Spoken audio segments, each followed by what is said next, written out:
नमस्कार साथियों, इस वीडियो में आप सभी का स्वागत है। और आज के इस वीडियो में हम बात करने वाले हैं इंडियन नेवी और बायोलॉजी से जुड़े के इंपॉर्टेंट क्वेश्चन के बारे में। क्वेश्चन यहाँ पर यह है कि बायोलॉजी वाले स्टूडेंट इंडियन नेवी में जा सकते हैं या फिर नहीं।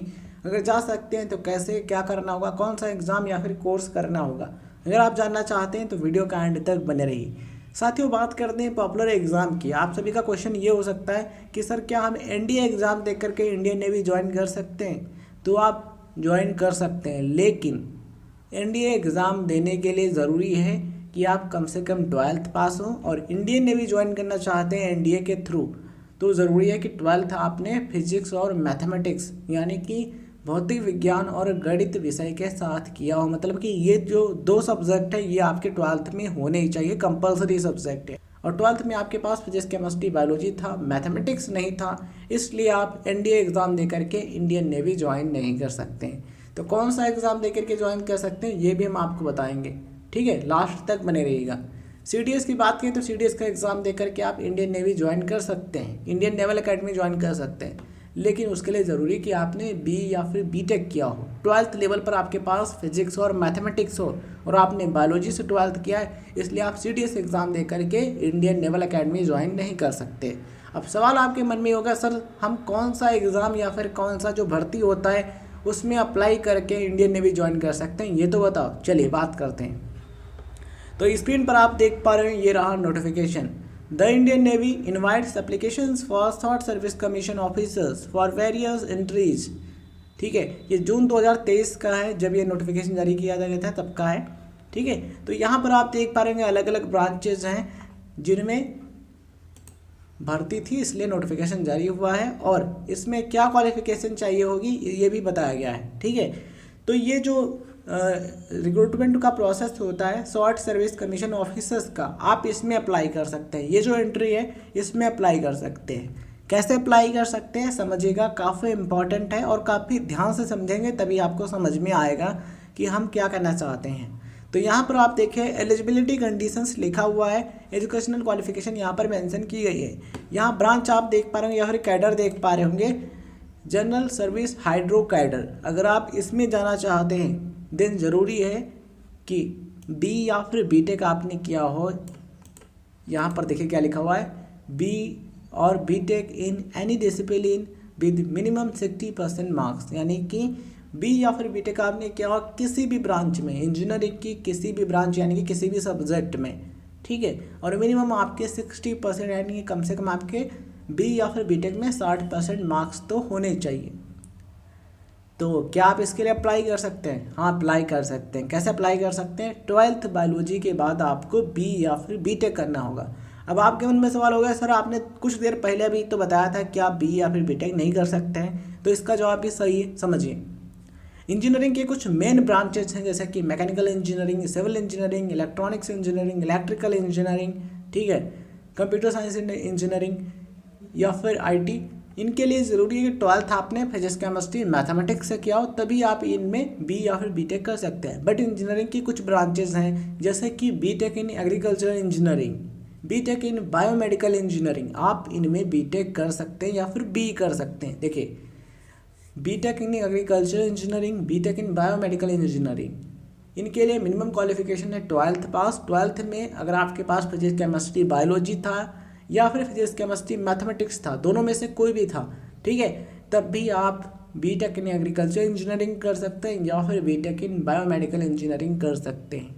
लेकिन जो मेन ब्रांचेज हमने आपको बताई है मैकेनिकल, सिविल, इलेक्ट्रिकल, सीएसई या फिर आईटी, इनके लिए 12th में पीसीएम होना चाहिए, ठीक है। तो आप चाहें तो बीटेक इन एग्रीकल्चर इंजीनियरिंग कर सकते हैं या फिर बीटेक इन बायोमेडिकल इंजीनियरिंग कर सकते हैं और यहाँ पर अप्लाई कर सकते हैं, क्योंकि यहाँ पर ये लिखा है बी और B Tech in any discipline with minimum 60% marks, यानी कि आपने किसी भी ब्रांच में बी बीटेक किया है, किसी भी इंजीनियरिंग के सब्जेक्ट में बी बीटेक किया है और बी या फिर बीटेक में कम से कम 60% मार्क्स थे, देन आप इसमें अप्लाई कर सकते हैं। तो ये एग्जीक्यूटिव ब्रांच के अंतर्गत आता है। इसमें male and female both candidates apply कर सकते हैं, यानी कि इसमें पुरुष और महिला दोनों ही अभ्यर्थी अप्लाई कर सकते हैं, ठीक है।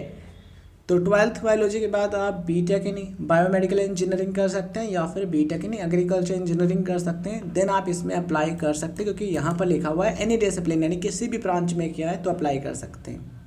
तो आपके पास ये ऑप्शन है, आप चाहें तो इसमें अप्लाई कर सकते हैं। अगर आप ATC में जाना चाहते हैं या फिर नेवल एयर ऑपरेशंस ऑफिसर इसमें या फिर पायलट बनना चाहते हैं इंडियन नेवी में, देन क्वालिफिकेशन है बी और BTech in any discipline with minimum 60% marks.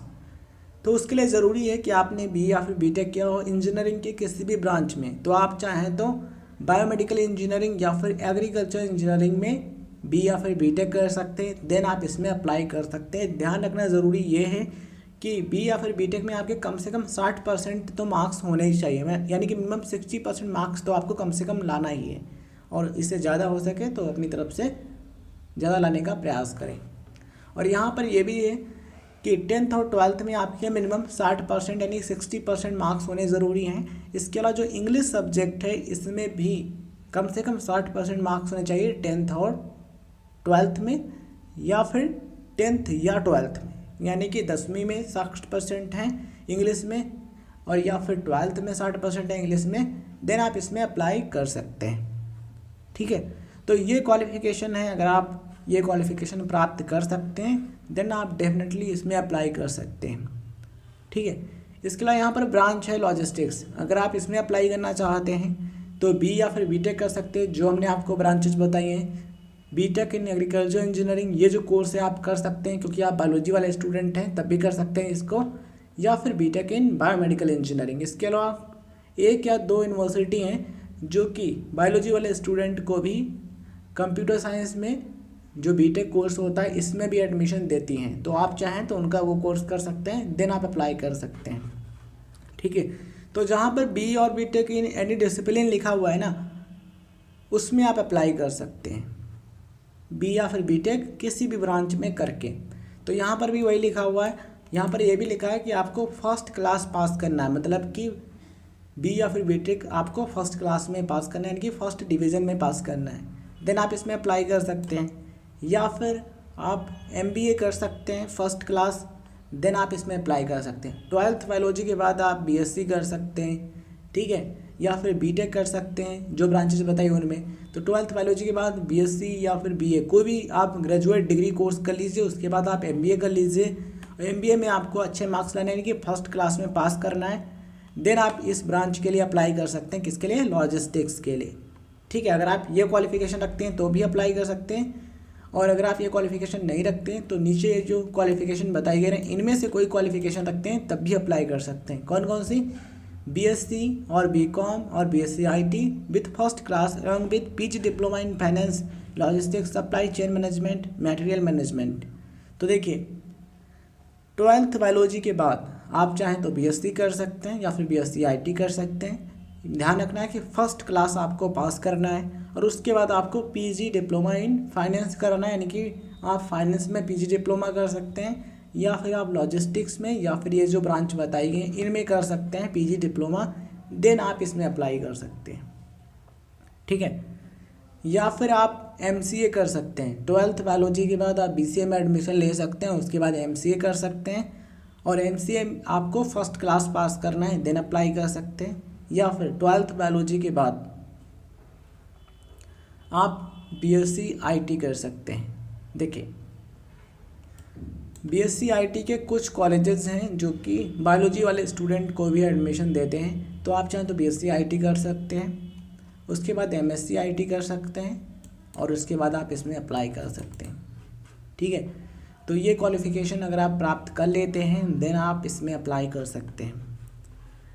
Next है एजुकेशन ब्रांच, इसमें भी आप अप्लाई कर सकते हैं। कैसे अप्लाई कर सकते हैं? देखिए यहाँ पर लिखा है 60% मार्क्स इन MSc मैथ्स और ऑपरेशनल रिसर्च। ठीक है, तो ये तो आप नहीं प्राप्त कर सकते हैं क्योंकि यहाँ पर मैथ्स है और बायोलॉजी वाले स्टूडेंट्स मैथ्स वाले कोर्स में एडमिशन नहीं ले सकते, है ना, तो ये नहीं। लेकिन नीचे आप देख पा रहे होंगे ये थर्ड वाला 60% marks in MSc chemistry with physics in BSc। ठीक है, तो आप 12th बायोलॉजी के बाद BSc कर सकते हैं। BSc में आपको फिजिक्स केमिस्ट्री ये तो सब्जेक्ट रखना ही है, और बायोलॉजी जो होगा वो तो रहेगा ही। ठीक है, तो आप BSc कर सकते हैं, और BSc के बाद MSc कर सकते हैं, MSc केमिस्ट्री, है ना। तो MSc केमिस्ट्री अगर आप कर लेते हैं और उसमें कम से कम आपके 60% मार्क्स रहते हैं, देन आप इस एजुकेशन ब्रांच के लिए अप्लाई कर सकते हैं।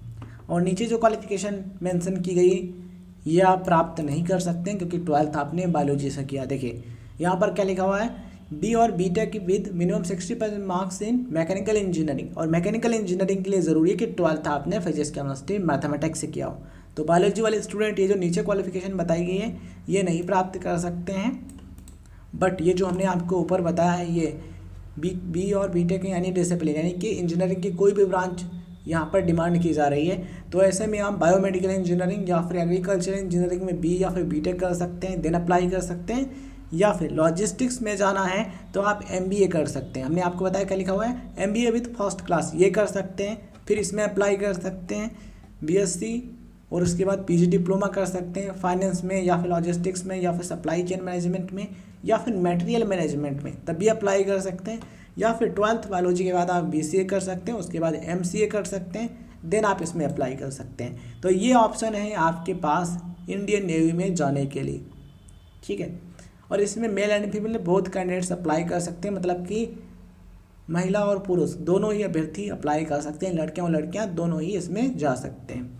आई होप आपको सारी चीज़ें समझ में आ गई होंगी। फिर भी कोई कन्फ्यूजन हो तो कमेंट सेक्शन में आप मेंशन कर सकते हैं। अगर आप इंडियन नेवी ज्वाइन करना चाहते हैं देन 12th बायोलॉजी के बाद जो हमने प्रोसेस बताया ये आपको फॉलो करना होगा।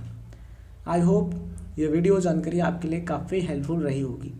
धन्यवाद साथियों, जय हिंद जय भारत। मिलते हैं किसी नए वीडियो में, और आपकी जो जिम्मेदारी है लाइक और सब्सक्राइब करने की वो आप ज़रूर कीजिए।